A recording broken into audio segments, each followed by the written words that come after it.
All right, so I'm not going to really get into this Heat series. It sucks.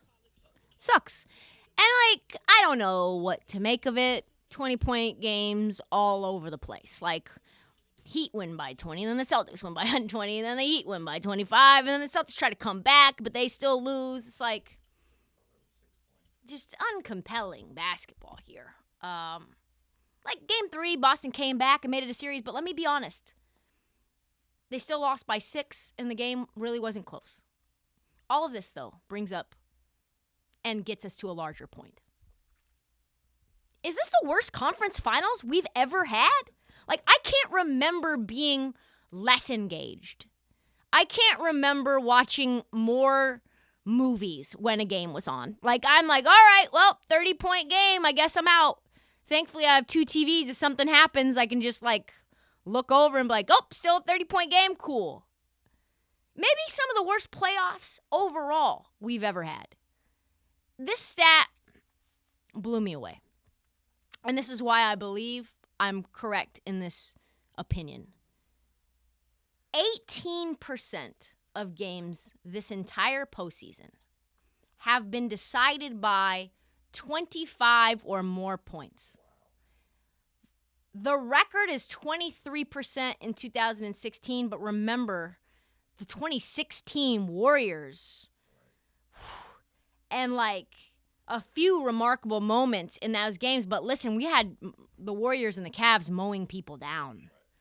And those couple of series where it was Cleveland, Golden State, and OKC, that was it. That was the only good parts of that playoffs. And so the fact that we're getting teams blowing their opponents out by 20 and then losing the next game by 20 the next night shows that there's really no dominant team.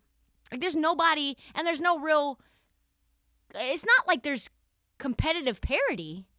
Otherwise, we'd have close games the entire time. What we have is just sloppy play one night, locked in play the other, and it oscillates between who won the last time because they're now more lazy.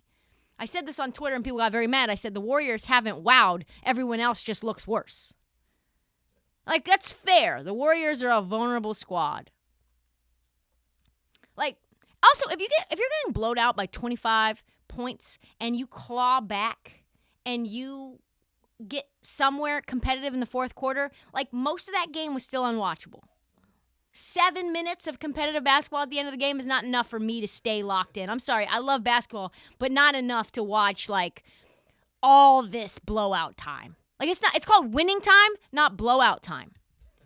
Take the Mavs and the Suns series. People thought that was a good one because it went 7. It was one of the only ones that went 7. Had only one reasonably close game, game 1. And that really wasn't close because Phoenix had a 17-point lead by the third quarter, and they still won by 7. That was the closest margin of victory by either team in the entire series. The Suns won 3 games by an average of 19 points, while the Mavs won their 4 games by an average of 20. What the hell? Not compelling basketball, folks. Not fun. Fun levels to the floor. Hate that. I would not be surprised if the ratings were down because there's got to be people tuning out. If I'm tuning out, me, someone with an NBA podcast, come on now. Danny Green says he thinks injuries are to blame partially. So far in these playoffs, we've had injuries to Ja Morant, Steven Adams, Gary Payton, Luka, Devin Booker, Chris Paul, and I'm talking about missing games. Embiid, Marcus Smart, Robert Williams, Chris Middleton, Alex Caruso, Zach LaVine, Al Horford, Jimmy Butler, Kyle Lowry, Tyler Hero, PJ Tucker, just an absolute hospital ward. That's a million names. All of them high profile. Where these injuries are coming out from, I don't know. I have no idea what's happening. I've even heard whispers of people playing basketball with COVID.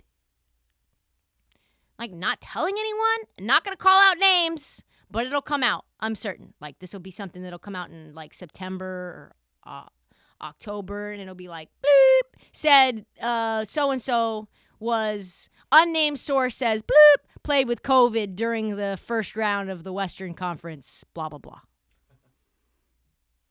Yeah, and here we go. I think you could say maybe it's coaching. These coaching battles have just been so elite. The adjustments have just been so good that the mismatches have been amazing. It's I don't think so. I think these people have been lazy. They come out like they're sleepwalking for a quarter. You can't roll out Daniel Tice, personally. He got cooked to the tune of he was he played 11 minutes, and I think he was a negative 40 in game 3 or 4 when the Heat won by a million. Dwayne Dedmon played 3 minutes. He was a negative 12. 3 minutes. I think he fouled 3 consecutive players. They all hit free throws in those 3 minutes. So, personally, I think the Heat Celtics go 7. Feels like this is going to be an oscillating thing. I have no idea who's going to win. I hope the Heat win. I just want whoever to win that has the best chance of beating the Warriors, truthfully. That's just really where I'm at. I don't care. I have money on both those teams, all good. I don't want the Warriors to win. That would be the ultimate pain. I have no money on them, obviously, because that would be really some shady shit to bet on them when I hate them. And, I just really want them to be sad. So, whoever, I don't care. And then it feels like the Mavs are gone. It feels like they are... I think their soul was stolen. Collective souls stolen out their body in game 2 when they were up over 20. I think 20-something points, and Warriors came back and won that game by 9. That'll do it, right? That'll do it.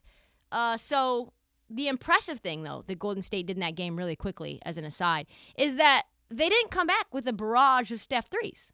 They didn't come back with Clay or Poole, all these deep 30-footers. They took their, like a snake, wraps itself around your neck and chokes you out. It was a stranglehold on Dallas. I think they scored 6 points in a quarter, something crazy. Maybe 12 points in a quarter.